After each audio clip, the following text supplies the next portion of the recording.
আসসালামু আলাইকুম everyone, Nahar food ব্লগে আপনাদেরকে স্বাগতম। যে যেখান থেকে দেখতেছেন সবাইকে জানাই আন্তরিক ধন্যবাদ। তো আমি এখানে ইলিশ মাছ দিয়ে আজকে কলা দিয়ে রান্না করব। তো এখানে ফ্রাই প্যানটা বসিয়ে একটু গরম করে পরিমাণ মতো তেল দিয়েছি। দিয়ে আমি এখানে এখন তেলটাকে একটু গরম করে নিব। আসলে ইলিশ মাছ রান্না করতে কিন্তু অত বেশি মশলা লাগে না, হালকা একটু পেঁয়াজ আর রসুন বাটা দিলেই কিন্তু হয়ে যায়। আমরা তো এভাবেই খাই। তো আমি এখানে পেঁয়াজ বাটা আর রসুন বাটা দিয়ে আর এখানে পরিমাণ মতো কাঁচামরিচ দিয়েছি। কাঁচামরিচটা দিলে কিন্তু খাবারের স্বাদটা অনেক বেড়ে যায়, সেজন্য কাঁচামরিচটা দিয়ে রান্না করলে ভালো লাগে। তো এখানে আমি হালকা করে একটু ভেজে নিয়েছি, নিয়ে এখন পরিমাণ মতো হলুদ গুঁড়া দিয়েছি। দিয়ে দিব এখন পরিমাণ মতো মরিচ গুঁড়া আর দিয়ে দিব স্বাদ মতো লবণ। দিয়ে এখন আমি সবগুলো মশলা সুন্দর করে একটু কষিয়ে নিব। একটু কষা কষা করে নিলে কিন্তু খেতে অনেক ভালো লাগে।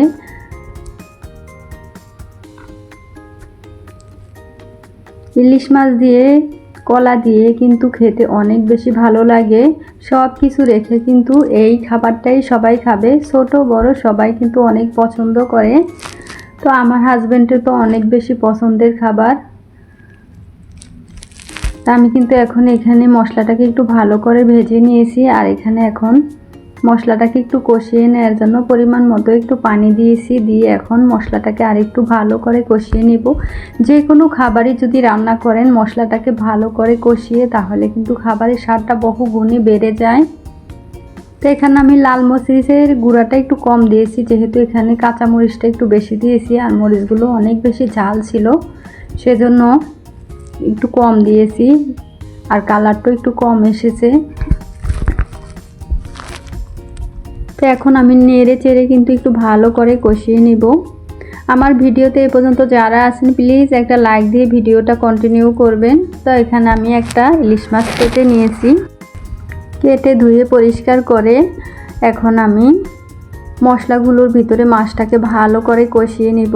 আসলে এরকম টাটকা মাছটা যদি একটু কাঁচা রান্না করা হয় কলা দিয়ে, কচু দিয়ে, পেঁপে দিয়ে, তাহলে কিন্তু খেতে অনেক ভালো লাগে। তো সেজন্য আমি আর মাছটাকে ভাজি করে নিইনি, কাঁচাই রান্না করতেছি। আর আমার হাজবেন্ডের কাঁচা রান্নাটা অনেক বেশি পছন্দ, টাটকা মাছটা বিশেষ করে।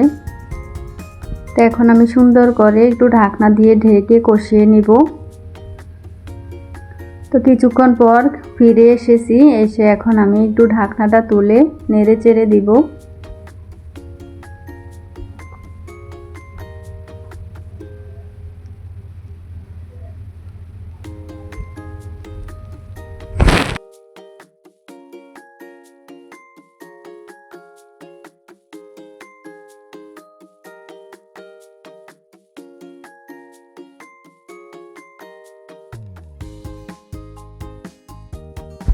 তো আমি এখন এই পর্যায়ে কলাগুলো দিয়ে দিব। আমি আসলে অফ ক্যামেরায় কিন্তু কলাগুলো কেটে ধুয়ে হালকা একটু ভাপিয়ে নিয়েছি। একটু যদি ভাপিয়ে নেওয়া হয় তাহলে কিন্তু রান্না করলে আর কষটা বেড়ে হয়ে ছরকা ছরকা হয়ে যায় না, তখন কিন্তু মাছের তরকারিটা খেতে ভালো লাগে না।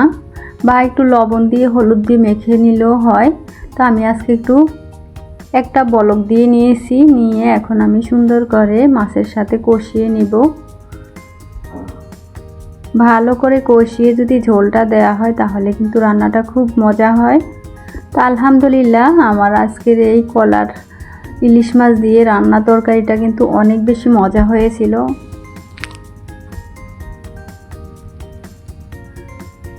তো এখন কিন্তু আমি নেড়ে চেড়ে আবারও ভালো করে কষিয়ে নিব। তো এখন আমি একটু ঢাকনা দিয়ে ঢেকে দিব, ঢেকে কিছুক্ষণ আমি কষিয়ে নিব। ঢাকনাটা আমি এখন তুলে নিয়েছি, নিয়ে এখন আবার একটু নেড়ে চেড়ে দিব। হালকা করে নাড়তে হবে, যেহেতু মাছগুলোতে ডিম দিয়ে ভরা, তো ভেঙে যাওয়ার সম্ভাবনা থাকবে। একটু হালকা করে নেড়ে চেড়ে দিব, তাহলে করে সবজিগুলো সুন্দরভাবে সিদ্ধ হবে।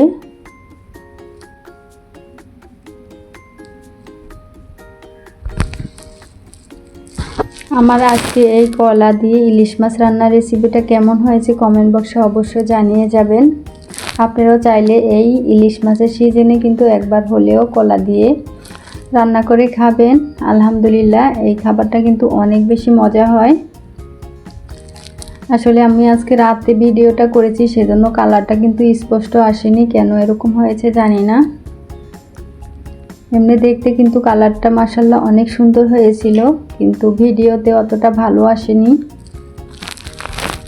তো এখন আমি পরিমাণ মতো পানি দিব যাতে কলাটা সুন্দরভাবে সিদ্ধ হয়, সেজন্য পরিমাণ মতো পানি দিব। আর একটু ঝোল ঝোল রাখবো। কলার তরকারিটা যদি একটু ঝোল ঝোল থাকে তাহলে কিন্তু খেতে ভালো লাগে। আজকে আমার হাজবেন্ডের পছন্দেই কিন্তু একটু ঝোল ঝোল করে রান্না করব।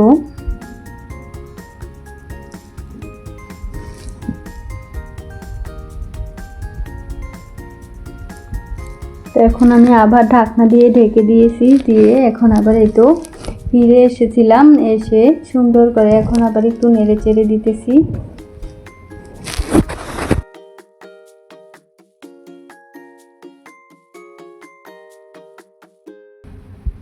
তো দেখুন আমার তরকারিটা কিন্তু প্রায় রান্না হয়ে গেছে। এখন কিন্তু আমি বাটিতে তুলে নিতেছি।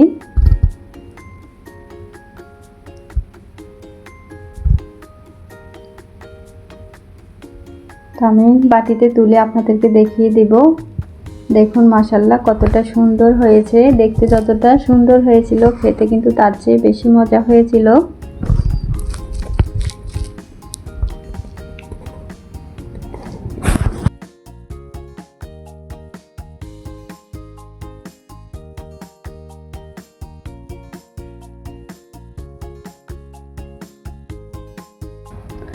আজ এই পর্যন্তই। সবাই ভালো থাকবেন, সুস্থ থাকবেন। আবার দেখা হবে নতুন অন্য কোনো ভিডিওতে।